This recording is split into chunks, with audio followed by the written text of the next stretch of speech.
जोहार, नमस्कार। आप तमाम दर्शकों का स्वागत है। आप देख रहे हैं न्यूज स्कोप लाइव, मुबारक अंसारी के साथ। आज हमारा एक बहुत ही खास प्रोग्राम 1932 आधारित स्थानीय नीति को लेकर विशेष कार्यक्रम मेरा चल रहा है।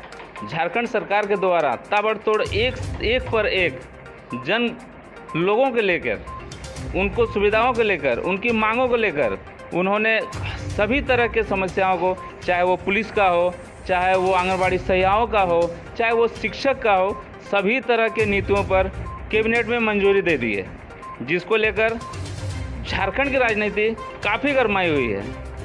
इसी क्रम में सिंधी विधानसभा के वरिष्ठ नेता जेएमएम के मन्नू आलम हमारे साथ बैठे हुए हैं। इनसे जानने का प्रयास करेंगे और इनका क्या ओपिनियन है झारखंड सरकार के प्रति जो वो ताबड़तोड़ फैसले लिए जा रहे हैं, और सबसे बड़ा फैसला 1932 खतियान आधारित स्थानीय नीति और ओबीसी आरक्षण को लेकर। इनसे जानने का प्रयास करेंगे ये क्या इनका जो है कि ओपिनियन है। ये हम लोग आज इनको अपने खास कार्यक्रम में जगह दिए हुए हैं, हमारे साथ बैठे हैं, ये अपना बहुत कीमती वक्त हमारे बीच दिए हुए हैं। इनसे जानने का प्रयास करते हैं, आप हमारे साथ बने रहें। हमारे चैनल में आपका बहुत बहुत स्वागत है। क्या कहना चाहेंगे 1932 खतियान को लेकर? माननीय मुख्यमंत्री ने जो काम किया है, मैं समझता हूँ झारखंड के इतिहास में सुनहरा अक्षर में लिखा जाएगा। झारखंड के इतिहास में सुनहरा अक्षर में लिखा जाएगा। झारखंड मुक्ति मोर्चा के घोषणा पत्र में नहीं, झारखंड मुक्ति मोर्चा का संविधान में शुरू से, जिस दिन से मुक्ति मोर्चा का गठन हुआ तब से ही ये 32 का खतियान की चर्चा थी, और आज उसको बहुत दरियादिली के साथ हेमंत सोरेन ने ईमानदारी से झारखंड के 3 करोड़ जनता के हित में ये काम किया है। धन्यवाद, धन्यवाद, धन्यवाद। हमारे आने वाले पुश्तों के लिए, आने वाला जनरेशन के लिए, आने वाले पीढ़ी के लिए ये बहुत ही बड़ा कार्य किया है। आपको बताना चाहेंगे कि झारखंड को अलग करने का सबसे बड़ा नीति यही था कि कहीं ना कहीं झारखंडियों को उसका अधिकार नहीं मिल रहा था, और इसीलिए झारखंड को अलग किया गया। और झारखंड को अलग करने के 20 साल के बाद, 22 साल के बाद लोगों को, उनके झारखंडियों को उनका अधिकार मिलता हुआ दिख रहा है। इस विषय में क्या कहना चाहेंगे? आइए इनसे इनका ओपिनियन लेते हैं। क्या कहेंगे? आज अधिकार 22 साल हो गया तब जाके मिला है कुछ अधिकार। भारतीय जनता पार्टी का सरकार और कार्यकाल पूरे अलग होने के बाद सबसे ज़्यादा रहा है। कुल मिला के लगभग 16 साल उन लोगों ने शासन किया, मगर उनका ईमानदारी कुछ नहीं है। वो लूटो और लूट के ले जाओ झारखंड से दिल्ली। मगर हेमंत सोरेन चूँकि यहीं का है, इस दर्द को समझा, मूलवासी आदिवासी यहाँ के दर्द को समझा, और ये गुरुजी का बेटा है। ये डरने वाला किसी से नहीं है, और डर तो इसके दिमाग में नहीं है।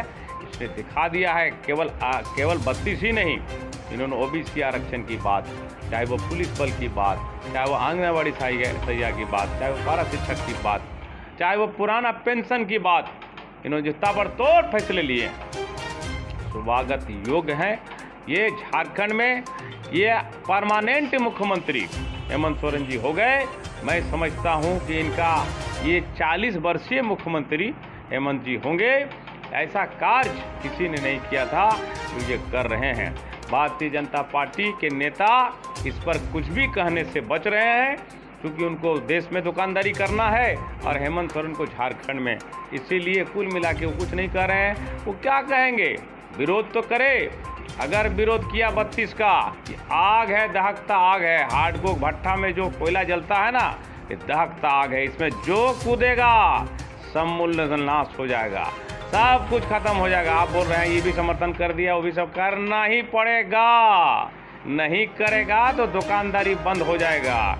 झारखंड की जनता माफ़ नहीं करेगी। बहुत बहुत धन्यवाद हेमंत सोरेन जी को, और हमारे पार्टी को, गुरुजी को, और तमाम विधायकों को, सबको धन्यवाद। हम लोगों का यही चिंता था कि झारखंड का क्या होगा। एक कुरमाली, एक झूमर था जिस पे लोग कहते थे कि उड़ीसा तो उड़ीसा, बंगाल है तो बंगाली, और बिहार है तो बिहारी, झारखंड हमरा कोथाले टॉपकिली।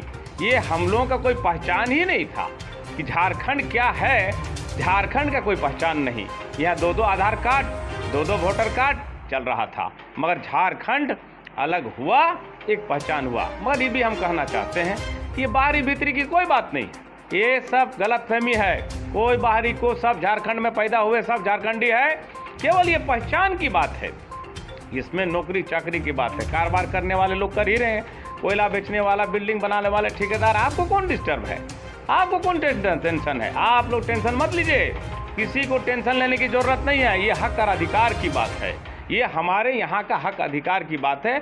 मूल ये जो स्थानीय नीति बिहार का भी है, झारखंड, बंगाल का भी है, उड़ीसा का भी है, तमिल का भी है, सबका है। हमारा में भी लगा हुआ है, आसाम में भी है, हमारा नहीं था। इसको हेमंत जी ने बड़ी ईमानदारी से और बहुत ही साफ गोई के साथ ये काम किया है। हम आपके बीच का ज़्यादा क्या कहेंगे, इस पर कोई नेता विरोध ना करे, बेहतर होगा सर्वसम्मति से भाजपा के नेता भी इसको मेज थपथपाकर समर्थन करें तो दुकानदारी बच जाएगा, वरना दुकान बंद हो जाएगा। कोल्हान क्षेत्र की बात करें तो गीता कोड़ा जो जिनके समर्थन से सरकार बनी, लेकिन वो आज विरोध कर रहे हैं, बोलते हैं कोल्हान जल जाएगा। क्या कहेंगे इस पे? देखिए, माननीय गीता कोड़ा जी कांग्रेस के सांसद हैं और हम लोगों का यूपीए की नेत्री हैं और मधु कोड़ा जी पूर्व मुख्यमंत्री हैं। उनके बारे में हम ज़्यादा कुछ नहीं कहेंगे, यही कहेंगे उनको हो सकता है समझने में भूल हुआ होगा, उन्होंने स्टडी नहीं किया होगा। उनका कहना था कि कोल्हान का खतियान 56 में बना, 64 में बना, कहीं 56 में बना, मगर उनको समझना चाहिए कि 56 में बने या 64 बने, सब इसमें आ गया। 32 से शुरू हो रहा, गाड़ी खुल रही है धनबाद से, आप रांची में चढ़िएगा, आपका भी व्यवस्था है। और ये भी बात है, बहुत से लोग अफवाह उड़ा रहे हैं कि खतियाने नहीं है, फट गया है। ये भी माननीय मुख्यमंत्री जी ने और कैबिनेट ने ये भी तय कर दिया कि ग्राम सभा के माध्यम से ये तय हो जाएगा कि कौन खतियानी है और नहीं है। खतियान फटा तो फटा, आदमी तो नहीं फटा ना, इसलिए चिंता फिक्र की कोई बात नहीं है। बहुत ही अच्छा काम किया है, हम लोग कम से कम सर उठा के जी सकते हैं। हम लोग का एक पहचान हुआ, जिस पहचान का ज़रूरत था। और भी काम होगा, और भी बड़ा बड़ा काम अभी बहुत बाकी है। ये तो झांकी है, अभी पूरा कहानी बाकी है, ट्रेलर है, फिल्म बाकी है। अभी 40 साल का मुख्यमंत्री है, झारखंड सोना का है और ये सोना का झारखंड को धरातल पे उतारना है। विरोधी केवल उल्टा पुल्टा बात बोल रहे हैं, उनका काम है, बोले कोई बात नहीं है। किया कुछ नहीं, केवल लूटपाट किया, झारखंड लूट का अड्डा बना। मगर एक काम जो हम लोग का बुनियादी काम है, इसको तेजी से जो है हेमंत सोरेन जी कर रहे हैं। ऐसा तो नहीं कि जैसे तरह से लोकसभा में जिस तरह से सरना कोड अटका हुआ है, कहीं 1932 भी तो नहीं फंसेगा? हाँ, ये सवाल आपका बहुत महत्वपूर्ण सवाल है। निश्चित रूप से हम लोगों का केंद्र में शासन नहीं है, शासन भारतीय जनता पार्टी और एनडीए की है।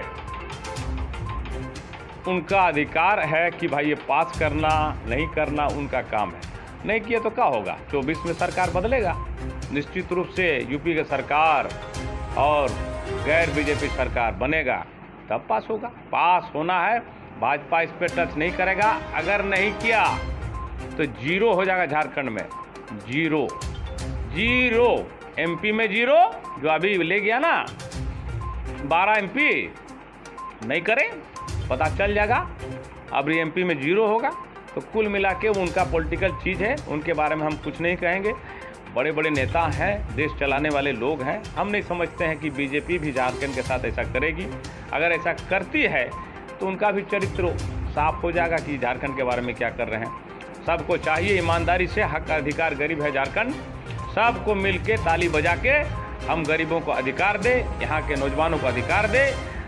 सबका साथ, सबका विकास और सबका विश्वास माननीय प्रधानमंत्री जी ने कहा था, वो धरातल पर तब नजर आएगा जब हम लोगों का जो प्रस्ताव किया है इस पे लोकसभा मोहर लगा के ये पास कर देंगे, तब इसको हम लोग समझेंगे। धन्यवाद। ये तो हमारे सिंधी विधानसभा के वरिष्ठ नेता जेएमएम के मन्नू आलम थे, इन्होंने अपना ओपिनियन रखा और भी बहुत सारे खास व्यक्ति से हम अपने कार्यक्रम में उन्हें भी शामिल करने का प्रयास करेंगे और उनका भी ओपिनियन आपके बीच में रखेंगे। तब तक के लिए हमें दे इजाज़त। मोहम्मद मुबारक अंसारी के साथ न्यूज़ स्कोप लाइव। धन्यवाद।